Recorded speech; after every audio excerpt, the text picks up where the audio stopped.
আমার এই সংসদে আমি আসছি, আমার 27.5 বছর বয়স। সেখানে মাননীয় স্বরাষ্ট্রমন্ত্রী যখন সংসদে এসেছেন 1991 সালে, আর আমি জন্ম হয়েছি 1998 সালে। তো সেই জায়গাতে যদি কনভেনশনাল যে ভুল আছে আমরা সেগুলো সংশোধন করতেও রাজি। আমাদের যখনই আমাদেরকে নোটিশ করবেন আমরা সেটাকে সংশোধন করে নেব। ধন্যবাদ।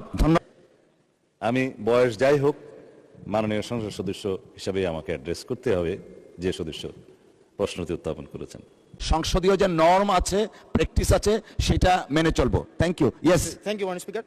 মাননীয় স্পিকার, পুলিশ সংস্কার নিয়ে যখন আমরা কথা বলি বা পুলিশের যে বিষয়গুলো, তৃণমূলের কিছু পুলিশের অনেক সমস্যা রয়েছে ইনস্ট্রুমেন্টাল।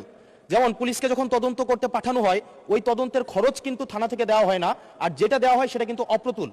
আমরা যখন পুলিশকে একটা কাজ করতে দিচ্ছি কিন্তু বাজেট দিচ্ছি না, পুলিশে একটা কালচার প্রচলিত রয়েছে, সেটা হচ্ছে ম্যানেজ করে নাও। এই ম্যানেজ করতে গিয়ে দেখা যায় পুলিশ দুর্নীতির বিভিন্ন কাজে তারা কনভেনশনালি জড়িয়ে পড়ে।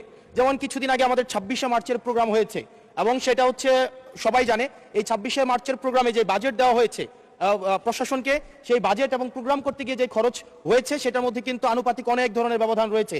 তখন যে কাজটা করতে হয় পুলিশ, ব্যবসায়ী থেকে, তারপর হচ্ছে তার এলাকার বিভিন্ন প্রতিষ্ঠিত মানুষ থেকে কিন্তু অর্থ উঠাইতে হয়। আমার মাননীয় স্বরাষ্ট্রমন্ত্রীর কাছে প্রশ্নটি হচ্ছে, এই যে পুলিশের যথাযথ বাজেট দেওয়া হবে কিনা যাতে করে তাদের যে রুটিন ডেইলি অ্যাক্টিভিটিগুলো রয়েছে সেই ডেইলি অ্যাক্টিভিটিগুলো যথাযথভাবে তারা পরিচালনা করতে পারে এবং তাদেরকে যেন ম্যানেজ করে নাও কালচারে যেন না যেতে হয় এবং কোনো ধরনের দুর্নীতিতে যেন তাদেরকে যুক্ত না হতে হয়। ধন্যবাদ। আর একটা বিষয়, যদি সম্বোধন করার ক্ষেত্রে যদি ভুল হয়ে থাকে সেটা আমি অ্যাকনোলেজ করছি, কারণ আমার এই সংসদে আমি আসছি, আমার 27.5 বছর বয়স। সেখানে মাননীয় স্বরাষ্ট্রমন্ত্রী যখন সংসদে এসেছেন 1991 সালে, আর আমি জন্ম হয়েছি 1998 সালে। তো সেই জায়গাতে যদি কনভেনশনাল যে ভুল আছে আমরা সেগুলো সংশোধন করতেও রাজি।